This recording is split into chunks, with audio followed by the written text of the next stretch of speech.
Narito po ang News TV Quick Response Team sa Barangay Bay sa Quezon City, partikular po dito sa Sitio Paho, kung saan nasa migit kumulang 500 pamilya na apektuhan ng sunog at sa ngayon ay mahirap ang sitwasyon ng mga kababayan nating ito, lalo pat isang covered court lamang sila nanunuluyan. Yung iba po ay sa gilid lamang ng kalsada at sa pagtaya nga po ng Bureau of Fire Protection, nasa humigit kumulang 500 mga pamilya ang apektado rito. Masikip ang kalsada papasok sa pinangyarihan ng sunog, kaya nahirapan din ang mga bumbero na apulay ng apoy. Bagamat hindi po gaanong nagtagal itong sunog na ito, karamihan sa mga nasunugan sa isang covered court na nunuluyan sa ngayon. Ang ilan naman, binalikan ang mga nasunog nilang tahanan at tinitignan kung may mapapakinabangan pa. Dahil sa bilis ng pagkalat na apoy, mayroong mga pamilyang wala nang naisalba.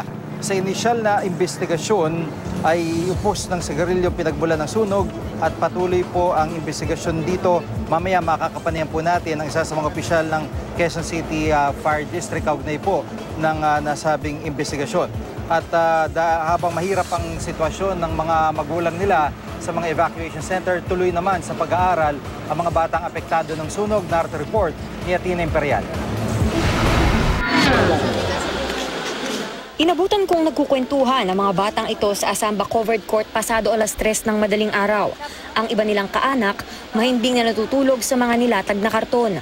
Halos hindi raw sila nakatulog dahil iniinda nila ang lagay sa evacuation center. Hindi po ako makatulog eh. Kasi? Hindi po komportable. Pero dito, bakit sa tingin mo hindi ka makatulog dito sa gym? Ang init kasi eh.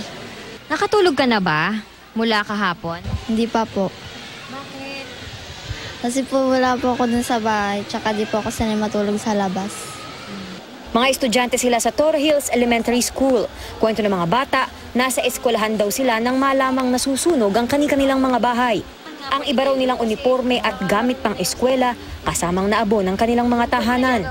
Sa kabila nito, papasok pa rin daw sila sa eskwela. Plano mo pa bang pumasok mamaya? Opo. Paano yun? May damit ka ba? Tignan ko po kung meron pa po.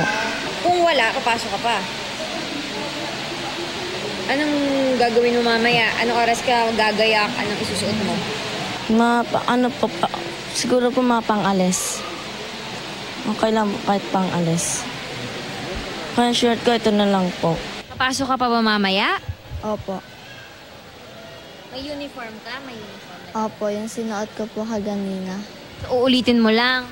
Asan yung ibang uniform mo? Naiwan? Nasunog po.